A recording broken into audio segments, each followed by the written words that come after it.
2020 ನೀವು ಸಾರ್ವಜನಿಕವಾದ ಮೈಸೂರು ವೇದಿಕೆಯಲ್ಲಿ ಅವರನ್ನು ಬದಲಾಯಿಸಿದಂಥ ಸಂದರ್ಭ ಇಡೀ ಲಕ್ಷಾಂತರ ಜನ ನೋಡಿದಂಥ ಇದು ನಿವೇದಿತ ಅವ್ರಿಗೆ ಕೇಳೋದಾದ್ರೆ ಆ ಸಂದರ್ಭದಲ್ಲಿ ರಾಂಗ್ ಡಿಸಿಷನ್ ತಗೊಂಡ್ರ ಅಂತ ಅನಿಸ್ತಾ ನಿಮಗೆ ಯಾಕಂದ್ರೆ ಎಷ್ಟು ಬೇಗ ಎಷ್ಟು ಚೆನ್ನಾಗಿರುವಂಥ ಜೋಡಿ ಡಿವೋರ್ಸ್ ಅದು ಕೂಡ ಇದು ಒಂದು ರೀತಿ ಆಶ್ಚರ್ಯ ಪಡುವಂಥ ಡಿವೋರ್ಸ್ ಎಲ್ಲರೂ ಕೂಡ ಕ್ವಶನ್ ಮಾಡೋದು ಆಶ್ಚರ್ಯ ಆಗುತ್ತೆ. ಯಾಕಂದ್ರೆ ನೀವು ಬಂದಂಥ ರೀತಿ ಡಿವೋರ್ಸ್ ಪಡ್ಕೊಂಡು ಕೋರ್ಟಿನ ನಗಾಡ್ಕೊಂಡು ಹೋದಂಥ ರೀತಿ ನಗುಮೊಗದಲ್ಲಿ ಖುಷಿಯಿಂದಲೇ ಹೋದಂಥ ರೀತಿ ಇದೆಯಲ್ಲ ಅದೊಂದು ರೀತಿ ಆಶ್ಚರ್ಯಕರವಾದಂಥ ಡಿವೋರ್ಸ್ ಕೇಸ್ ಇದು.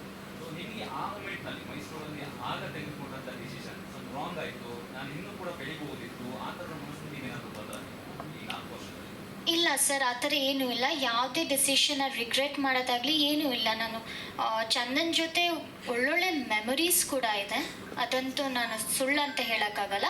ಈ ಡಿಸಿಷನ್ ಪ್ಯೂರ್ಲಿ ಬಿಕಾಸ್ ಕಂಪ್ಯಾಟಬಿಲಿಟಿ ಇಲ್ಲ. ಬಟ್ ಆದರೆ ನಾವಿಬ್ಬರು ಒಳ್ಳೆ ಫ್ರೆಂಡ್ಸ್ ಕೂಡ ಇವಾಗಲೂ ಕೂಡ. ನಾನು ಚಂದನ್ನ ಬಿಟ್ಟು ಹೋಗಬೇಕು ಅಂತ ಡಿಸಿಷನ್ ಮಾಡಿಲ್ಲ, ಅಂದರೆ ಇನಿಷಿಯೇಟ್ ಮಾಡಿಲ್ಲ, ಅಥವಾ ಚಂದನ್ ನನ್ನ ಹತ್ರ ಇನಿಷಿಯೇಟ್ ಆ ಥರ ಏನೂ ಇಲ್ಲ. ನಾವಿಬ್ಬರು ಕೂತ್ಕೊಂಡು ದಿನ ಇವಾಗ ನಾವೇನಾದ್ರು ಕಾನ್ಫ್ಲಿಕ್ಟ್ಸ್ ಮಾಡ್ತು ಅಂದರೆ ಒಬ್ಬರ ಮೇಲೆ ಒಬ್ಬರು ಹೋಗ್ತಾ ಹೋಗ್ತಾ ಎನಿಮಿಟಿ ಬಿಲ್ಡ್ ಆಗುತ್ತೆ.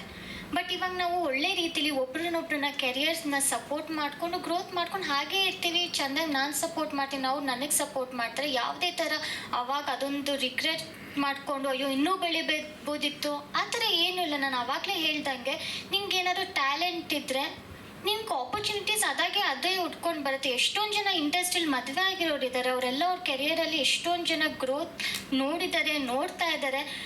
ಮದುವೆ ಆಗಿದ್ದು ಬಿಡೋದು ಬಿಟ್ಟರೆ ಸಿಂಗಲ್ ಆಗಿದ್ರೇ ಕೆರಿಯರ್ ಗ್ರೋತ್ ಅದೆಲ್ಲ ನಾನು ಅದನ್ನು ನಂಬಲ್ಲ. ಸೊ ನಾವಿಬ್ಬರು ಏನು ಡಿಸಿಷನ್ ತೊಗೊಂಡಿದ್ದೀವಿ ಅದ್ರ ಮೇಲೆ ಯಾವುದು ಆ ಡಿಸಿಷನ್ ಅವತ್ತಾಗಿದ್ದು ಏನು ರಿಗ್ರೆಟ್ ಇಲ್ಲ, ಇದು ಕೂಡ ಏನು ರಿಗ್ರೆಟ್ ಮಾಡ್ತಿಲ್ಲ. ಏನೋ ಪ್ರಾಬಬ್ಲಿ ಏನೋ ಒಬ್ರಿಗೊಬ್ರು ಜಗಳ ಮಾಡ್ಕೊಂಡು ಹೋಗಿದ್ದಿದ್ದು ಇದ್ರೆ ಆ ಥರ ಏನೂ ಆಗಿಲ್ಲ. ಅದಕ್ಕೆ ನೀವು ಅಂತಿದ್ದೀರ ನನಗೆ ಹೆಂಗೆ ನೀವು ಖುಷಿಯಾಗಿ ಹೋದ್ರಿ ಅಂದರೆ, ಯಾಕಂದ್ರೆ ನಾವು ಅಷ್ಟು ಅಂಡರ್ಸ್ಟ್ಯಾಂಡಿಂಗ್ ಬಂದಿದೆ, ನಾವು ಅಷ್ಟು ಮೆಚ್ಯೂರ್ ಆಗಿ ಡಿಸಿಷನ್ ತೊಗೊಂಡಿದ್ದೀವಿ. ಪ್ರಾಬಬ್ಲಿ ಅದಕ್ಕೇ ನಾವು ಹಾಗೆ ಇದು ಹೋಗಿರ್ಬೋದು.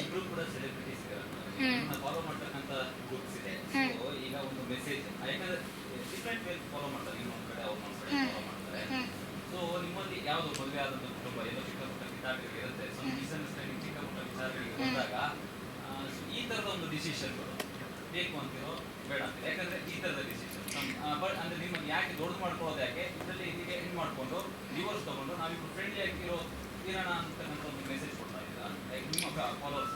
ಸರ್ ಏನು ಗೊತ್ತಾ, ಎಷ್ಟೊಂದು ಜನ ಕಪಲ್ಸ್ ಅವ್ರ ಲೈಫ್ ಅವ್ರವ್ರಿಗೆ ಗೊತ್ತಿರತ್ತೆ ಹೇಗಿರುತ್ತೆ ಅಂತ. ನಾವು ಯಾರಿಗೂ ನೀವು ಡಿವೋರ್ಸ್ ತಗೊಳ್ಳಿ, ಫ್ರೆಂಡ್ಲಿಯಾಗಿ ಡಿವೋರ್ಸ್ ಕೊಡಿ ಅಂತ ಎಲ್ಲೂ ಮೆಸೇಜ್ ಕೊಡ್ತಾ ಇಲ್ಲ, ಅಥವಾ ನಮ್ಮ ಇಂಟೆನ್ಷನ್ ಕೂಡ ಅದಲ್ಲ. ಇವಾಗ ಅವರು ಅವ್ರ ಲೈಫ್ನ ಸಾಲ್ವ್ ಮಾಡ್ಕೊಂಡು ಅವ್ರು ಮುಂದೆ ಹೋಗ್ಬೋದು ಅಂದರೆ ಅದು ಅವ್ರ ಮೇಲೆ ಡಿಪೆಂಡ್ ಆಗಿರುತ್ತೆ. ಅವ್ರ ಲೈಫ್ನ ಹೇಗೆ ತೊಗೊಂಡು ಹೋಗ್ತಾರೆ ಅದು ಅವ್ರ ಇಂಡಿವಿಜುವಲ್ ಥಿಂಕಿಂಗ್.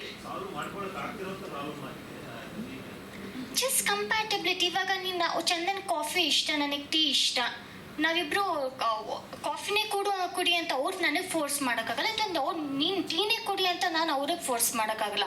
ಆ ಥರ ಫೋರ್ಸ್ ಮಾಡಿ ಏನಾದ್ರು ಮಾಡಿದ್ರೆ ಮನಸ್ಸಿಗೆ ಬೇಜಾರಾಗಿರುತ್ತೆ, ಮೆಂಟಲ್ ಹೆಲ್ತ್ ಬೇಜಾರಾಗುತ್ತೆ. ಬಟ್ ಅದೇ ನಮ್ಮ ಇಂಡಿವಿಜುವಲ್ ಆಗಿ ನಮ್ಮ ಥಿಂಕಿಂಗ್ ಆಗಲಿ ಯೋಚನೆ ಮಾಡೋಕ್ಕೆ ಬಿಟ್ಟರೆ ನಮಗೂ ಮನಸ್ಸಿಗೆ ಖುಷಿ ಅನ್ನೋದೊಂದಿರುತ್ತೆ. ನಾನು ಏನಕ್ಕೆ ಕಾಫಿ ಟೀ ಎಕ್ಸಾಂಪಲ್ ಅಂದರೆ ಸುಮ್ಮನೆ ಎಕ್ಸಾಂಪಲ್ ಕೊಡ್ತಿರೋದು ನಮ್ಮ ಲೈಫಲ್ಲಿ